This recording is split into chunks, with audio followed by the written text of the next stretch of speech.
Hemubhai Parmar, Bharatiya Janata party ward number 3ના પૂર્વ પ્રમુખની મારી જવાબદારી હતી. આજે અમારી વિધાનસભા 68માં ધારાસભ્ય શ્રી ઉદયભાઈ કાનગડની ગ્રાન્ટમાંથી શક્તિ સોસાયટી આ વિસ્તારમાં રોડની સાઈડમાં બંને તરફ પેવિંગ બ્લોક તેમજ અમારા રૂપાલા સાહેબની ગ્રાન્ટમાંથી પણ આ શક્તિ સોસાયટીમાં પેવિંગ બ્લોકનું કામ છે.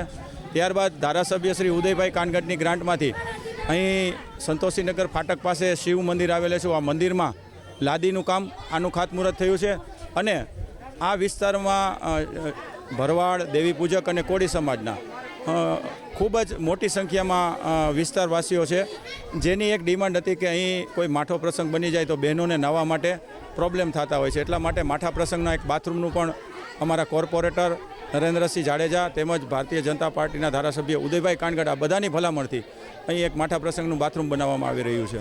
રેલનગર વિસ્તાર વોર્ડ નંબર 3માં જે કંઈ પણ વિકાસના કામ હોય શક્ય એટલી ઝડપથી અમે કરાવી જ છીએ. આગામી સમયમાં આ વિસ્તારમાં અમારી ઈચ્છા એવી છે કે એક સરસ મજાનો કોમ્યુનિટી હોલ બને. આગળ રોડ ઉપર તમને ભગવતી હોલની બાજુમાં એક રાજકોટમાં જે મોટામાં મોટા ગાર્ડન હોય એમાંનો એક ગાર્ડન પણ બની રહ્યો છે. એટલે આવી રીતે આ વિસ્તારમાં જે કાંઈ જરૂરિયાત હશે, રેલનગર વિસ્તારમાં 5 નવી આંગણવાડી અમે બનાવી છે. અત્યારે આ કામ મંજૂરી ઉપર છે, પણ પ્રાથમિક તબક્કે ભાડાના મકાન ઉપર આ આંગણવાડીઓ ચાલુ કરી દેવામાં આવી છે.